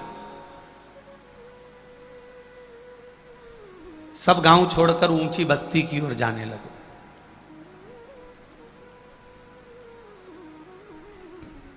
गांव का एक व्यक्ति आया गुरुजी के पास में, गुरुदेव पानी बहुत बढ़ रहा है, चारों तरफ जल ही जल हो रहा है, चलो अपन ऊपर बस्ती की ओर चल सकते हैं, ऊपर पहाड़ टीले पर ऊपर की ओर चल सकते हैं, सब लोग ऊपर जा रहे हैं, अपन भी ऊंचाई की ओर चलते हैं। गुरुजी ने कहा नहीं, मैंने इतने समय तक भगवान शंकर की भक्ति करी है, मैंने इतने समय तक शिव भक्ति करी है, मुझे लेने आएगा तो मेरा महादेव आएगा, नहीं जाऊंगा तो नहीं जाऊंगा, बैठा रहा। थोड़ी देर बाद पानी बढ़ते बढ़ते बढ़ते बढ़ते संत की कमर तक आ गया। एक नाव वाला निकल कर जा रहा था, नाव वाले ने नाव उसके पास में ली और पास में लेकर कहा, बाबा जी पानी बहुत बढ़ रहा है, तुम्हारी कमर तक आ गया, चलो मैं ऊपर बस्ती तक तुम्हें छोड़ सकता हूं। नहीं, मैं नहीं जाऊंगा, मुझे लेने तो महादेव आएगा। नाव वाला चले गया। थोड़ी देर बाद पानी उसके गले तक आ गया तो वो उठकर पेड़ के ऊपर चढ़ गया, वृक्ष के ऊपर। वृक्ष पर उसने बैठकर वहां पर भी भगवान का भजन करने लगा। इतने में ऊपर से एक हेलीकॉप्टर वाला निकला, उसने रस्सी नीचे फेंकी और रस्सी नीचे फेंक कर नीचे आया, आकर बोला, भैया चलो, पानी पानी हो रहा है, पूरा इलाका डूब रहा है, चारों तरफ पानी हो रहा है, चलो हम तुम्हें लेने आए। उसने कहा नहीं, मुझे लेने तो महादेव आएगा। नहीं गया। आखिरी में पेड़ पानी में टूट के गिर गया, बह गया, ये मर गया। अब मरने के बाद सीधे वहीं गया ऊपर, और जब ऊपर गया तो वहां जाकर चित्रगुप्त महाराज से, धर्मराज से युद्ध लड़ने लगा। चित्रगुप्त महाराज और धर्मराज से विवाद करने लगा, लड़ने लगा। मैंने आप पर इतना भरोसा करा महादेव, और आप मुझे लेने के लिए नहीं आए। शंकर भगवान मुस्कुरा के बोले, 3 बार आया था। एक बार आया तो कहा यहां पानी बढ़ रहा है, चल ऊपर चल। दूसरी बार नाव लेकर आया कि बैठ जा नाव में, चल। और तीसरी बार नहीं बना तो हेलीकॉप्टर से लटका के आया और कहने आया कि चल, अब तू ही नहीं जाए तो मैं क्या करूं। तो शंकर भगवान ने जैसे ही कहा तो ये संत बोला कि वो तुम ही थे। भोलेनाथ जी बोले मैं अपने असली स्वरूप में कभी नहीं आता, किसी ना किसी रूप में मैं तेरे पास पहुंच जाता। मैं इशारा करता हूं, मैं तुझको इशारा करता हूं, मैं तुझे बुलाने का प्रयास करता हूं, मैं तुझे किसी ना किसी रूप में पुकारने का प्रयास करता हूं। आज अगर ये कथा हो रही है, श्री विशाल जगदीश जी पटेल परिवार अगर इस कथा को करा रहा है, तो आप तो ये समझो ना कि शंकर भगवान को इशारा करना था, शिवजी को बेटमा वालों पर कृपा करना थी, इसलिए महादेव ने यह कथा यहां बेटमा में करा दी।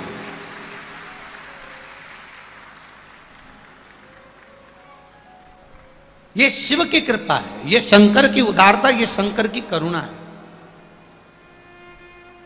ये शिव कृपा बिना मिलती ही नहीं है।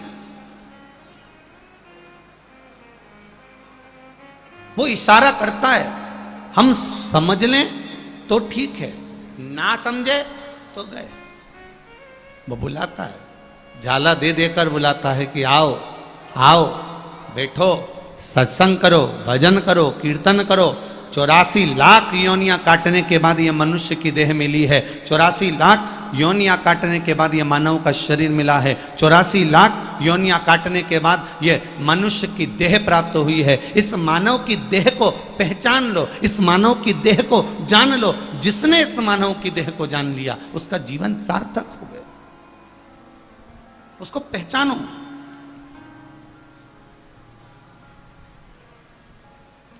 क्या चाहिए मेरे भोलेनाथ जी को? इस व्यासपीठ से कभी आपको कहा हो कि शंकर भगवान को तुम 56 भोग लगाओ? कभी इस व्यासपीठ से कहा हो कि शंकर भगवान को अंबर पीतांबर दो? कभी इस व्यासपीठ से कहा हो कि शंकर भगवान को इतना हीरा दे दो, कि सोना दे दो, कि चांदी दे दो, कि इतनी दौलत दे दो? कभी इस व्यासपीठ से ये नहीं कहा कि इतना धन, इतनी दौलत, इतनी संपदा, इतना वैभव दो। इस व्यासपीठ से केवल इतना कहा कि थोड़ा सा समय निकालकर 1 लोटा जल मेरे महादेव को दीजिए। वो जल अगर महादेव को दोगे तो निश्चित है कि महादेव भी आपके दरवाजे पर खड़े मिलेंगे। ज्यादा महादेव को कुछ दिया नहीं आपने, केवल दिया तो केवल 1 लोटा जल मेरे महादेव को समर्पित किया। केवल 1 लोटा जल महादेव को।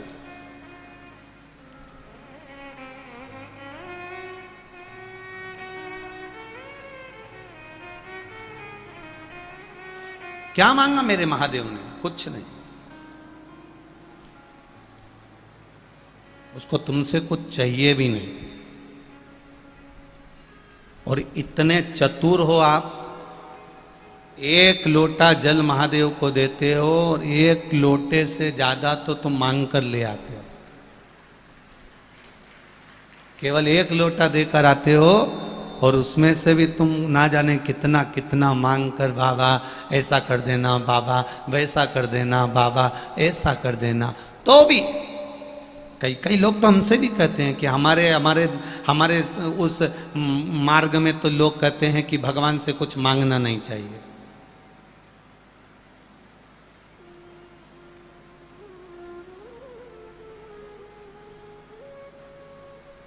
हम जिस संप्रदाय से जुड़े हैं वो पुष्टि मार्ग है, ब्रह्म संबंध है, इंदौर गोवर्धननाथ हवेली जी का।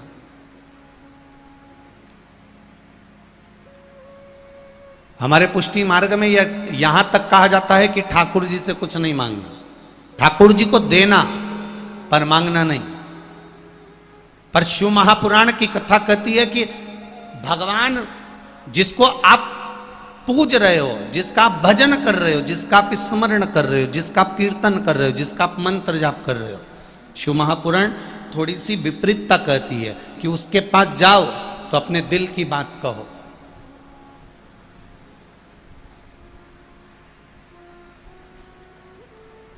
यहां इतनी सारी माताएं बैठी है, पत्नी अपने पति को थाली में भोजन लगा कर देती है तो 2 रोटी रख देती है। मां अपने बेटे की थाली लगाती है तो कभी 2 रोटी नहीं रखती, उसकी थाली में 1 ही रोटी रखती है। तो क्या मां अपने बेटे की विरोधी है? क्या मां अपने बेटे से दुश्मनी रखती है? पत्नी को इसी बात का गुस्सा आता है कि मैं थाली लगाती हूं तो 2 रोटी अच्छी घी में ऐसी तरबतर करके और 2 रोटी रख देती हूं तुम्हारी थाली में, तुम अच्छे से खा लेते हो। और तुम्हारी मम्मी जब भी तुम्हारी थाली लगाए, तुम्हारी बहू, तुम्हारी माता जब भी तुम्हारी थाली लगाए, एक ही रोटी रखती है। कारण क्या है? ये क्या कारण है? बहू, तुम्हारी पत्नी तुम्हारी थाली में 2 रोटी रख रही है और मां उस भोजन की थाली में 1 रोटी रख रही है। उसका कारण कोई मां से पूछे तो मां बता सकती है। मां से पूछा गया कि मां, तुम अपने बेटे की थाली में 1 रोटी क्यों रखती हो? तो मां कहती है कि मेरा बेटा जब भोजन करेगा और भोजन करते करते कहेगा, मां आज दाल अच्छी बनी है, कड़ी अच्छी बनी है, ला 1 रोटी और ला, तब मां प्रसन्न हो जाती है कि मेरे बेटे ने मुझसे मांगा है। अब तुमने तो पहले ही धर्म पत्नी ने 2 रोटी ऐसे घी में भिड़ा के, क्योंकि आलसन तो ठहरी।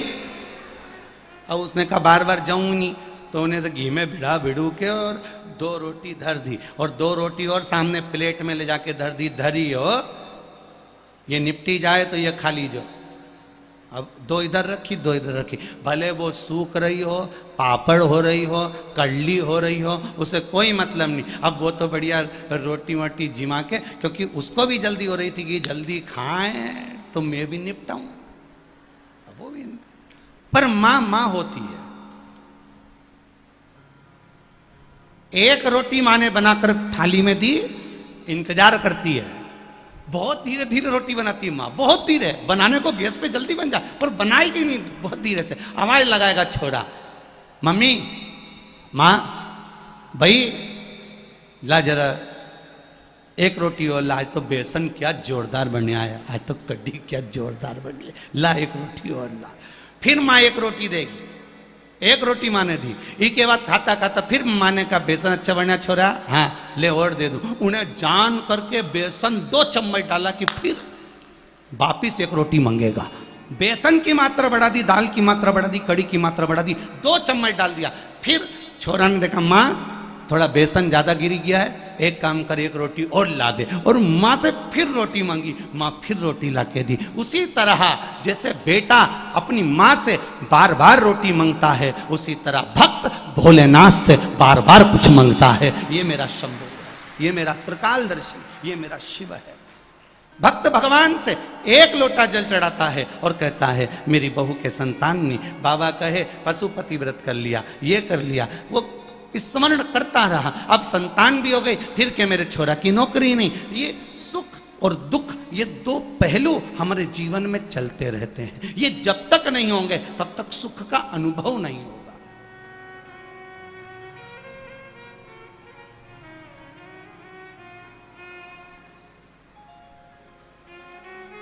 इशारा करता है वो, बुलाता है वो, आता है वो, और उसमें समझ आपकी चाहिए, ज्ञान आपका चाहिए। आए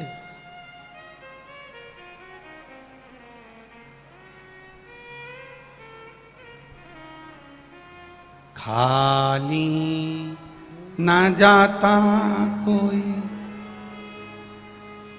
दर से तुम्हारे, खाली न जाता कोई दर से तुम्हारे, मैं भी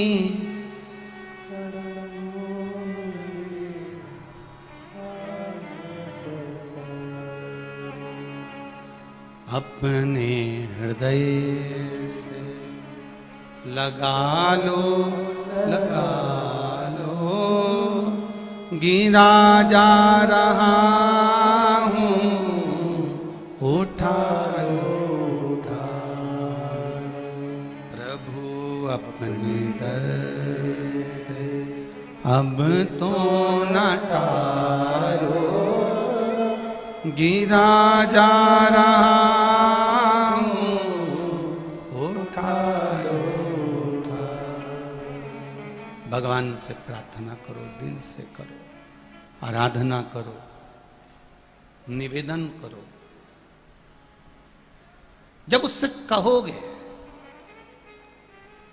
दिल से कहोगे, वो दिल से सुनेगा।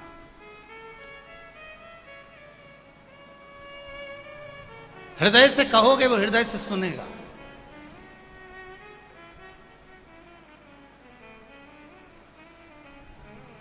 महाराज बस जब वो इशारा करे तब आपको समझना है, मेरा भोलेनाथ कभी तुम्हारे सामने नहीं आएगा, मेरा ओगड़दानी, मेरा त्रिकालदर्शी, मेरा कैलाशी, मेरा अविनाशी, मेरा शिव तुम्हारे पास कभी नहीं आएगा। पर किसी ना किसी रूप में, किसी ना किसी के रूप में, कोई ना कोई के रूप में वो तुम्हारे पास आकर खड़ा हो जाएगा।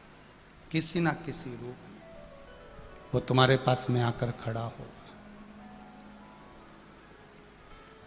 उस समय आपको केवल जानना है कि मेरा महादेव नहीं आया, पर मेरा महादेव किसी को भेजा जरूर।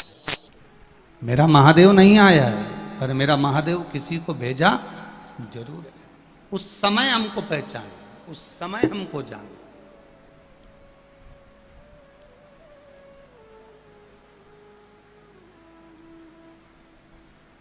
आप इतने सारी संख्या में आए हो, लाखों की संख्या में आप लोग यहां पहुंचे हो।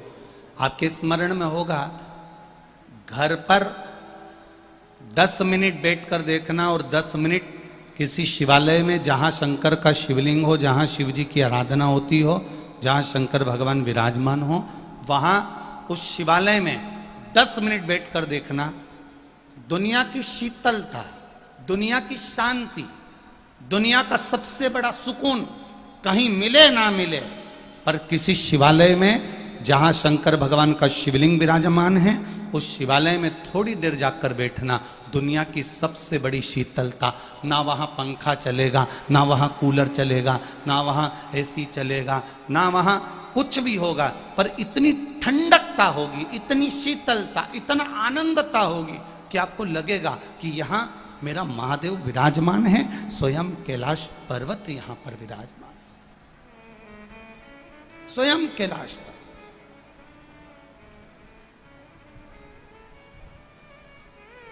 शिव कथा कह रही है।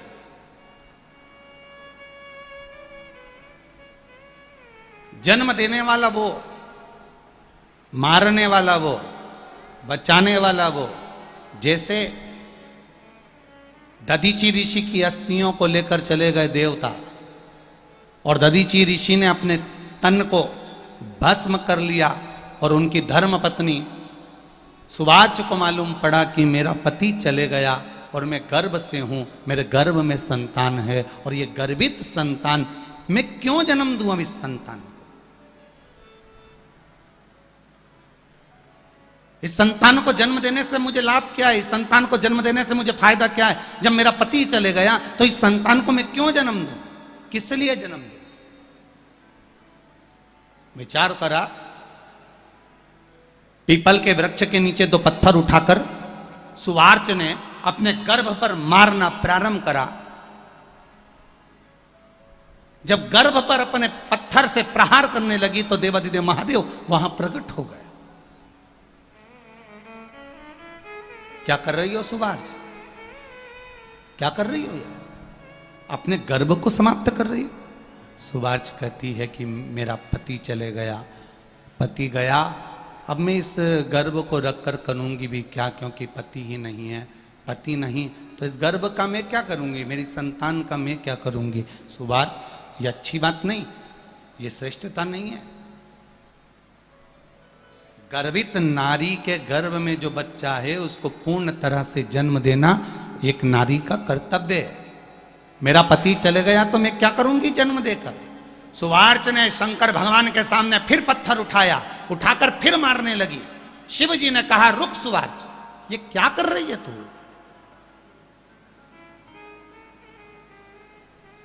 तेरा पति अगर गया है तो जन कल्याण के लिए, जनमानस के कल्याण के लिए गया है, देवताओं के उद्धार के लिए गया है, तो चिंता मत कर।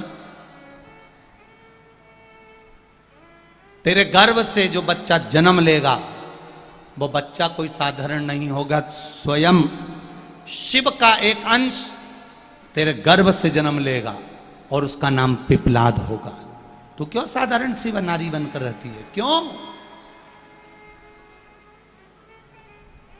कई माताएं कहती हैं कि हमारे यहाँ हमने किसी से पूछा था तो किसी गुरुजी ने बताया था कि गर्भवती नारी को शंकर जी के मंदिर नहीं जाना चाहिए। फिर कोई माता जी ने लिखकर भेजा कि कोई हमने किसी के मुंह से सुना था कि जिसका गर्भ ठेर जाता है गर्भवती नारी को शंकर जी के मंदिर नहीं जाना चाहिए, शिव जी पे जल नहीं चढ़ाना चाहिए, शंकर जी की पूजन नहीं करना चाहिए, शिवलिंग का स्पर्श नहीं करना चाहिए। पहले तो जिसने तुमको बताया कि गर्भवती नारी शंकर के मंदिर नहीं जा सकती, गर्भवती नारी शंकर जी की पूजन नहीं कर सकती, गर्भवती नारी शंकर जी को जल नहीं चढ़ा सकती, गर्भवती नारी शिव जी का भजन नहीं कर सकती, ये कौन सी पुराण में लिखा है? कौन सी पुराण में लिखा है? कौन से शास्त्र में लिखा है कि गर्भवती नारी को शिव जी का भजन नहीं करना चाहिए? यहां शिव महापुराण की कथा कर रही है, पिपलाद की कथा कर रही है कि पिपलाद की मां सुबार्च गर्भ से है और गर्भ को नष्ट कर रही है, तो देवादिदेव महादेव आकर बचा रहे हैं और शंकर जी कर रहे हैं। तो चिंता मत कर सुबार्च, तेरे गर्भ में जो संतान है वो शंकर का ही एक अंश रहेगा और उसका नाम पिपलाद होगा। शिव जी ने वचन दे दिया, जो नारी गर्भ अवस्था के समय पर भी मेरा दर्शन करती है, जो नारी गर्भ अवस्था के समय पर भी शिव की आराधना करती है, उसके गर्भ से जो संतान पैदा होती है वो कभी विकलांग पैदा नहीं होती, वो संपूर्ण पैदा होती है। ये शिव आराधना का फल। वो मंदबुद्धि नहीं होगा, वो शरीर से विकलांग नहीं होगा, वो कष्टप्रद नहीं होगा।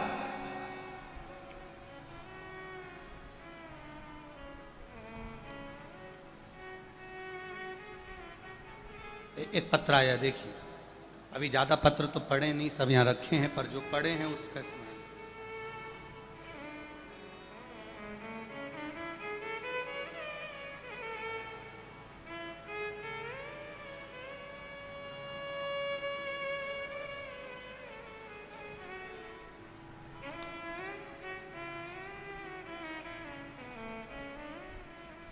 प्रियांशी अजमेरा, जिला इंदौर, इनायतपुरा बेटमा से हूँ, मध्य प्रदेश। मेरा 15 साल उम्र है। कहीं बैठी हो तो हाथ हिलाइएगा, जहाँ कहीं भी बैठी हो दोनों हाथ अवश्य हिलाइएगा। प्रियांशी अजमेरा, जिला इंदौर, इनायतपुरा बेटमा से हूँ। उधर हैं क्या? हाँ, तो हाथ हिला दीजिएगा एक बार। हाँ, दोनों हाथ ऐसे हिला दो। आस्था वालों को दिख गए क्या? हाँ, दोनों हाथ ऐसे हिला बेटा प्रियांशी, जहां कहीं भी बैठी हो। अच्छा, साउंड के पीछे दबी हुई है क्या?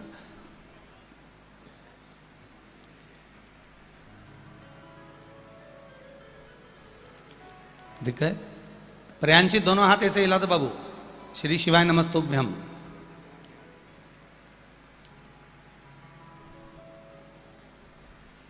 मेरा नाम प्रियांशी अजमेरा है, जिला इंदौर, बेटमा, इनायतपुरा से हैं। मेरे दादाजी के घुटने में, पीठ में, गर्दन में दर्द रहता था, तकलीफ रहती थी। सारे इंदौर के डॉक्टरों को दिखा लिया, सबकी गोलियां खा ली, दवाई खा ली, एक्सरे करवा लिया, सब कुछ हो गया, पर उनका शरीर ठीक नहीं हो पा रहा था। गुरुदेव, दूसरे गांव में भी जाकर, दूसरे शहर में भी जाकर दिखाया, पर कोई आराम नहीं लगा, दिक्कत आती ही रही। तब टीवी पर आपकी कथा सुनी, श्री शिवाय नमस्तुभ्यम का जाप करते, एक बेलपत्र बाबा को चढ़ाते, वही बेलपत्र उठाकर लाते, शिव जी को जल चढ़ाते, वही जल लेकर आते, और हमने वो जल दादाजी को देना प्रारंभ करा। आज बाबा की कृपा ऐसी है गुरुदेव कि दादाजी को एक गोली भी नहीं खाना पड़ रही है और मेरे दादा पूर्ण तरह से अच्छे से चल सकते हैं और अच्छे से रह सकते हैं। ये शिव तत्व है, ये घड़ी। श्री शिवाय नमस्तुभ्यम, ये तत्व है आपका। बैठिए बेटा प्रियांशी, शिव तत्व है ये।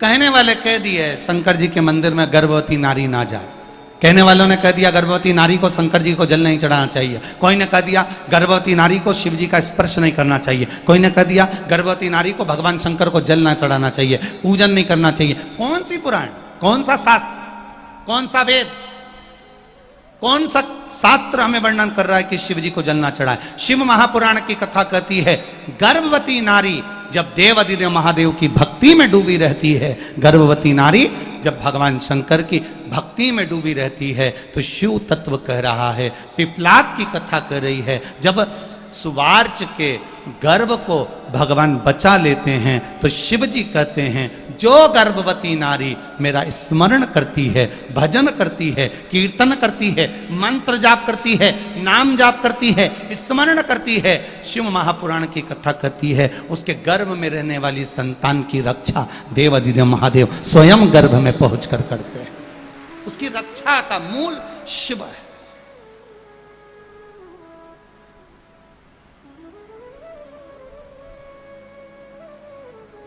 भोला सब दुख काटो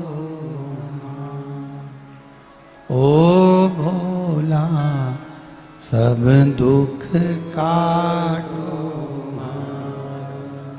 शिव शंकर जपो तेरी माला भोले बाबा जपो तेरी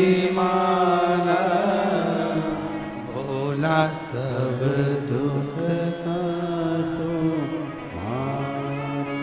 ओ भोला सब दुख काटो। शिव कथा कह रही, भगवान शिव की भक्ति कर रही। कोई अच्छा ज्ञान देना, वहां जाकर बैठने का प्रयास करो। जो तुम्हें भगवान के मार्ग से दूर कर दे उसके पास जाने का कभी प्रयास मत करो।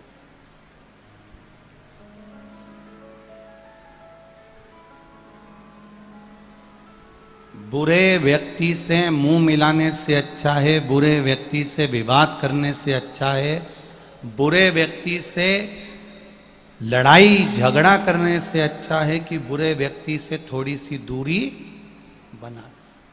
बोलो नहीं, लड़ो नहीं, झगड़ो नहीं, थोड़ी दूरी बना लो। रावण ने विभीषण को लात मारी, रावण ने विभीषण को लात मार दी। अब विभीषण भाई सगा चाहता तो लड़ने बैठ जाता कि लंका का राज्य तेरा है तो मेरा भी है, आधी प्रॉपर्टी तेरी है तो आधी प्रॉपर्टी मेरी है। लंकाधिपति रावण ने विभीषण को लात मारी और विभीषण के मुख से शब्द नहीं निकला। विभीषण उठकर लात मारते से रावण ने जैसे लात मारी, विभीषण उठकर चल दिया, प्रणाम करा, नमन करा, दंडवत करा और विभीषण उठकर चला, बाहर निकला। विभीषण के जितने पक्ष वाले थे उन्होंने विभीषण से पूछा, क्यों विभीषण, तू भी शूरवीर है, तू भी योद्धा है, तेरा भाई भी शूरवीर है, वो भी योद्धा है,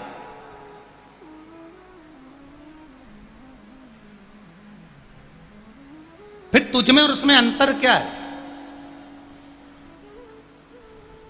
तू डर गया क्या? तू डर गया क्या तेरे भाई से? ना ना ना ना, विभीषण ने कहा ऐसी कोई बात नहीं है।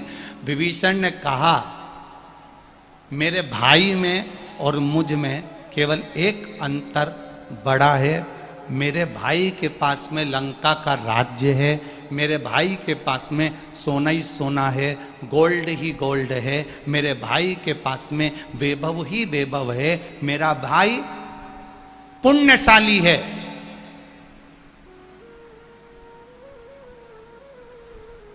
मेरा भाई पुण्यशाली है, उसके पास में वैभव है, सत्ता है, धन है, दौलत है, संपदा है, सब कुछ है।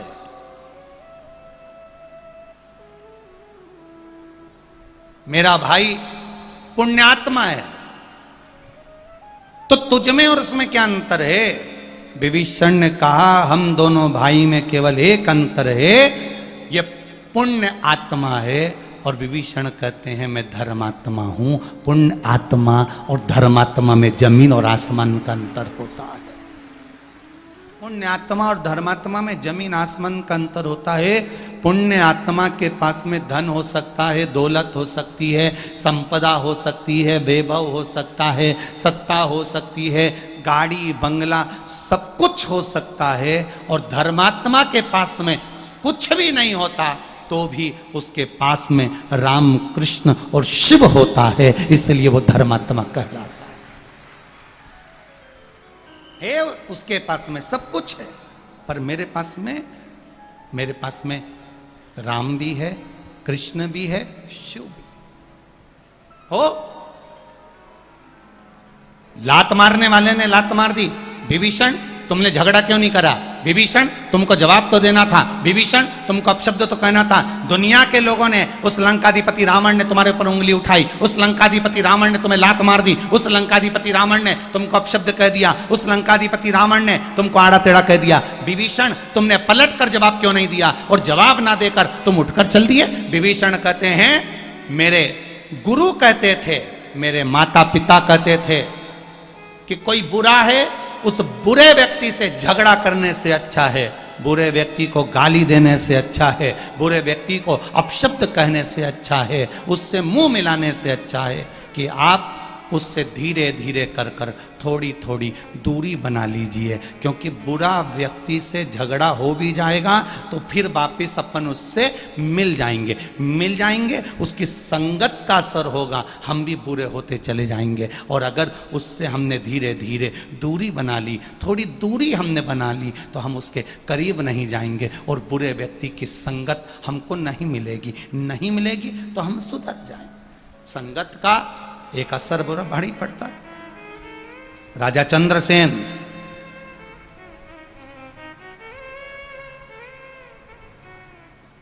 चंद्रसेन कितना प्रतापी राजा। और चंद्रसेन के पास में एक हाथी था, बड़ा सुंदर हाथी, जिसका नाम महिलामुखी था। इतना सुंदर हाथी, इतना प्रबल हाथी, हर युद्ध में वो जीतता था। उसका नाम महिलामुखी था। चंद्रसेन उस हाथी पर अपना हृदय रखता था। सारे जितने नगर के लोग थे उस हाथी को बड़ा मानते थे। उस हाथी के प्रति सबका प्रेम था। वह हाथी बड़ा सीधा सरल सहज था। अब एक बार कोई चोरी करने वाले 4-5 चोर आ गए अपनी पूरी टीम को लेकर, और जहां हाथी का अस्तबल था, जहां हाथी बनता था, उस हाथी के बंधने वाले जगह के पास में उन्होंने अपना डेरा लगा लिया। डेरा लगाया, चोरों ने रोज रात्रि को चोरी का धन लेकर आते, आपस में बात करते, मदिरा का पान करते, झगड़ा करते, गालियां देते, अपशब्द कहते, मारने ठोकने की बात करते, मारने काटने की बात करते। धीरे धीरे वो शब्द हाथी के कानों में जाने लगा। हाथी के कानों में वो शब्द जाने लगा।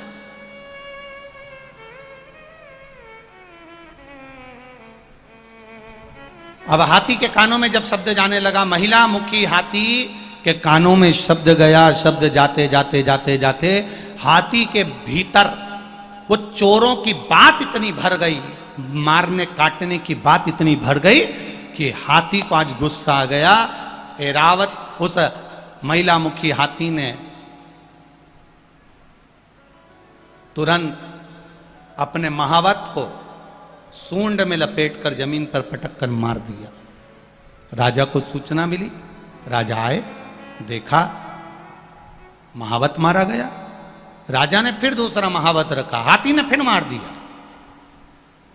राजा ने फिर दूसरा महावत रखा, हाथी ने फिर मार दिया।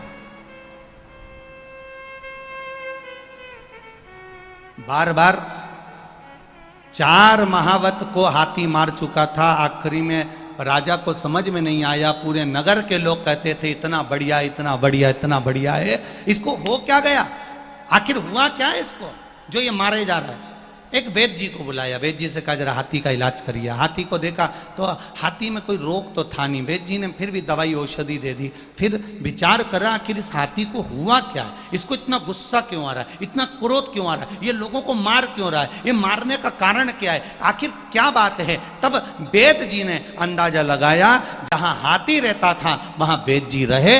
रात को चोरों की बात सुनते, वो गालियां देते, अपशब्द कहते, मारने काटने की बात करते।